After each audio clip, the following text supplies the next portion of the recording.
আসসালামু আলাইকুম। আজকে আমরা চিংড়ি মাছের মালাইকারি খাবো। আর চিংড়ি মাছের মালাইকারিতে প্রথমেই আপনাকে চিংড়ি মাছ নিতে হবে। আর এই চিংড়ি মাছ নিয়েছি এবং এই চিংড়ি মাছগুলো সুন্দর করে বেছে পরিষ্কার করে তারপরে রান্নার জন্য পরিবেশন করব। যেমন একমাত্র দেশি চিংড়ি মাছ, এই দেশি চিংড়ি মাছে আজকে মালাইকারি খাবো।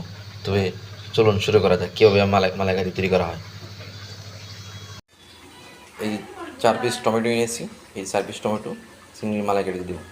আশা করি অনেক ভালো হবে, সুস্বাদু হবে ইনশাআল্লাহ। টমেটোগুলো কুচি করে কেটে নিয়েছি। টমেটো দেওয়ার উদ্দেশ্য হচ্ছে টেস্টটা বাড়ানোর জন্য।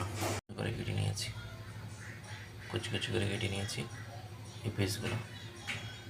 এই চিংড়ি মাছগুলো এখন আমি লবণ দিয়ে কুচিয়ে নেব, যাতে করে ময়লা আবর্জনা সব পরিষ্কার হয়ে যায় এবং যে যে আরও ফর্সা হয়, সেক্ষেত্রে আমি লবণ দিয়ে কুচিয়ে নেব। প্রথমে সুন্দর করে নিতে হবে। পরিমাণ মতো লবণ দিয়ে চিংড়ি মাছগুলো ভেজে নিতে হবে।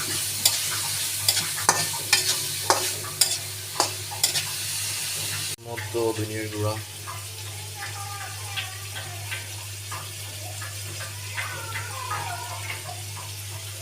মরিচের গুঁড়া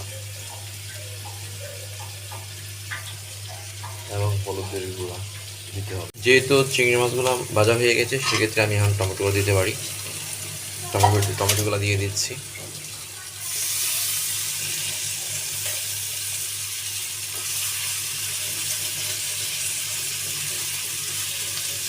টমেটো দেওয়া শেষ, আমি এখন ঢাকনা দিয়ে ঢেকে দেবো।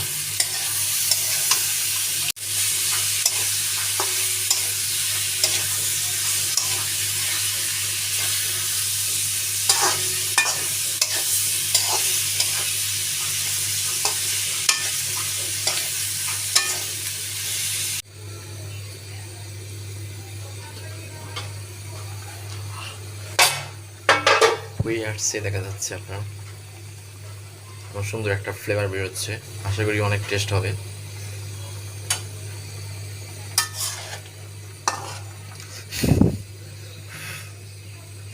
ফাইনালি একটা আগে কাঁচা লঙ্কা দিয়ে দিব।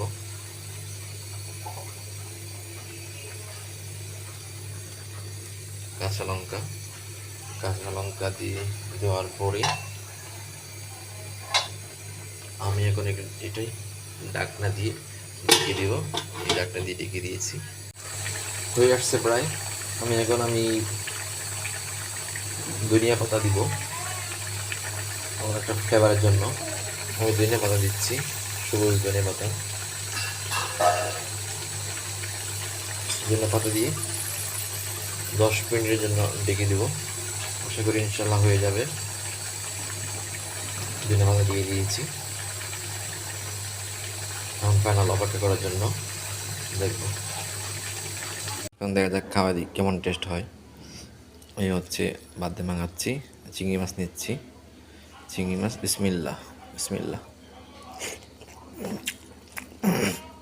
আলহামদুলিল্লাহ, এত টেস্ট হয়েছে বলা বাকিটা। এই জন্য ধনিয়া পাতা, কাঁচামরিচ, টমেটো, চিংড়ি মাছ অনেক টেস্ট হয়েছে মাশাআল্লাহ।